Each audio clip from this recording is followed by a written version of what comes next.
اس سلسلے میں آج پہلی آیت میں نے آپ کے سامنے پڑھی ہے، یا ایھا الذین آمنوا، اے ایمان والو، لا تقدموا بین یدی اللہ ورسولہ، اللہ اور اس کے رسول سے آگے مت بڑھو۔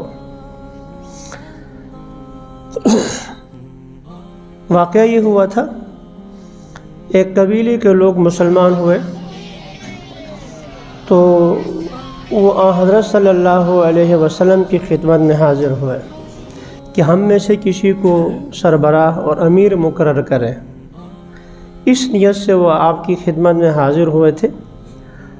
حضرت صلی اللہ علیہ وسلم نے ابھی اس کے امیر سے متعلق مشورہ نہیں فرمایا تھا، صحابہ کرام سے رائے نہیں مانگی تھی، اس سے پہلے ہی آپس میں گفتگو شروع ہو گئی۔ ابو بکر صدیق رضی اللہ تعالی عنہ کی رائے ایک صاحب کے بارے میں تھی کہ یہ امیر ہو، حضرت فاروق اعظم رضی اللہ تعالی عنہ کی رائے یہ تھی کہ دوسرے ہوں۔ یہ دونوں حضور کے مشیر تھے، یہ دونوں حضور کے وزیر تھے۔ حضرت صلی اللہ علیہ وسلم کے سامنے ان کو بولنے کا حق تھا، یہ بولتے تھے، حضرت صلی اللہ علیہ وسلم کے سامنے یہ بولتے تھے، لیکن اس معاملے میں اب تک آپ صلی اللہ علیہ وسلم نے گفتگو کا آغاز نہیں فرمایا تھا، آپ نے مشورہ طلب نہیں فرمایا تھا، پہلے ہی سے آپس میں بات چیت ہو، اور پھر گفتگو کے دوران آپس میں بات چیت میں آوازیں اٹھنے لگ گئی حضور کی موجودگی میں۔ دو غلطیوں کا ازالہ یہاں کیا گیا۔ اگلی آیت بات میں اللہ نے چاہا تو شاید آئندہ جمعہ ہوگا، تو فرمایا کہ یا ایھا الذین آمنوا لا تقدموا بین یدی اللہ ورسولہ۔ اللہ کا نام تو تبارک لی ہے، انما الصدقات للفقراء، یا قرآن مجید کی بہت سی آیات میں جو ہے اللہ کا نام ذکر کیا جاتا ہے، تو وہ برکت کے لیے شروع میں نام لایا۔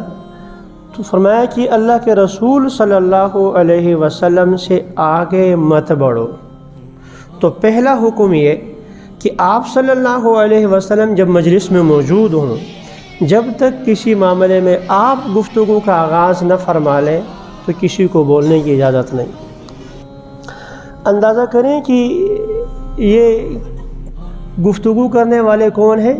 صدیق اکبر، کون ہے؟ فاروق اعظم۔ ایک کے بارے میں حضور کا فرمان ہے کہ لو کان بعدی نبی لکان عمر، میرے بعد اگر کسی نے نبی ہونا ہوتا یہ۔ دوسرے کے بارے میں فرمایا کہ ما طلعت شمس ولا غربت علی احد بعد النبیین والمرسلین افضل من ابی بکر۔ سورج چشم فلک نے آسمان کے نیچے جو ہے صدیق اکبر سے بڑھ کر کسی کو نہیں دیکھا انبیاء اور مرسلین کے بعد۔ آدم علیہ السلام سے لے کر آخر تک انبیاء کے بعد کسی کا درجہ ہے تو وہ صدیق اکبر کا ہے۔ اور دوسرے کے بارے میں حضور فرماتے میرے نابات نبی ہوتے، وہ آپس میں بات کر رہے ہیں۔ تو صدیق و فاروق کو جب اس کی اجازت نہیں کہ حضور صلی اللہ علیہ وسلم جب تک لب نہ ہلائیں آگے سے بولنے کی، تو پھر وہ ماں و شما اور دوسرے کی کیا حیثیت ہو سکتی۔ تو پہلی تنبیہ یہ کی گئی کہ نہ، ایسا نہیں ہونا چاہیے۔ واقعہ تو ایک خاص تھا حضور کے زمانے کا، لیکن قرآن مجید کے الفاظ تو عام ہیں ہمیشہ کے لیے، قیامت تک کے لیے، قیامت تک کے لیے۔ تو اسی آیت کے تحت مفسرین نے لکھا ہے رسول اکرم صلی اللہ علیہ وسلم کی موجودگی میں، آپ کی موجودگی میں صحابہ کرام کو حکم تھا کہ آپ کی گفتگو سے پہلے کوئی آغاز نہ کرے، اور آپ صلی اللہ علیہ وسلم کی دنیا سے تشریف لے جانے کے بعد آپ کے ورثاء کا یہ حق ہے کہ ان کی موجودگی میں کوئی دوسرا آدمی گفتگو اس وقت تک نہ کرے جب تک وہ اجازت نہ دے۔ اور انبیاء کے وارث آپ کو پتہ ہے کہ کون لوگ ہوتے؟ ڈاکٹر ہوتے ہیں، ممکن ہے آپ کہیں، یا انجینئر ہوتے ہیں، اور یا یہ کہ کوئی پلمبر ملمبر ہوتا ہو۔ رسول اکرم صلی اللہ علیہ وسلم کی وفات کے بعد ابو ہریرہ رضی اللہ تعالیٰ عنہ بازار میں دیکھ گئے تو وہاں گہما گہمی ہے، لوگ تجارت میں لگے ہوئے، شاید نام بھول گئے، ابو ہریرہ رضی اللہ تعالیٰ عنہ یا بلال رضی اللہ عنہ، بھول گئے، ذہن سے نکل گئے۔ تو دونوں میں سے کوئی ایک دیکھا تو بازار میں جو ہے چلت پھرت ہے، گہما گہمی ہے۔ اوہ تم لوگ یہاں بیٹھے ہو؟ وہاں تو حضور صلی اللہ علیہ وسلم کی میراث تقسیم ہو رہی. تو اب بھاگے بھاگے لوگ چلے کہ شاید حضور صلی اللہ علیہ وسلم کی میراث میں سے کوئی تبرک ہمیں بھی مل جائے.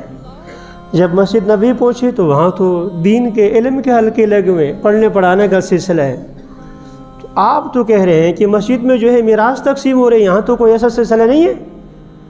تو وہ ابو ہریرہ رضی اللہ تعالیٰ عنہ تھے یا بلال رضی اللہ تعالیٰ عنہ کہ یہی حضور صلی اللہ علیہ وسلم کی میراث.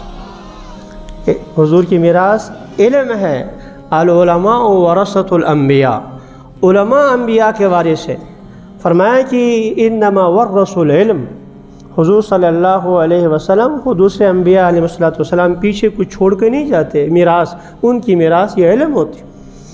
تو آپ صلی اللہ علیہ وسلم کے تشریف لے جانے کے بعد آپ کا جو ہے یہ اب کہیں گے کہ کہاں حضور اور کہاں یہ آج کے زمانے کے علماء کرام مولوی صاحب.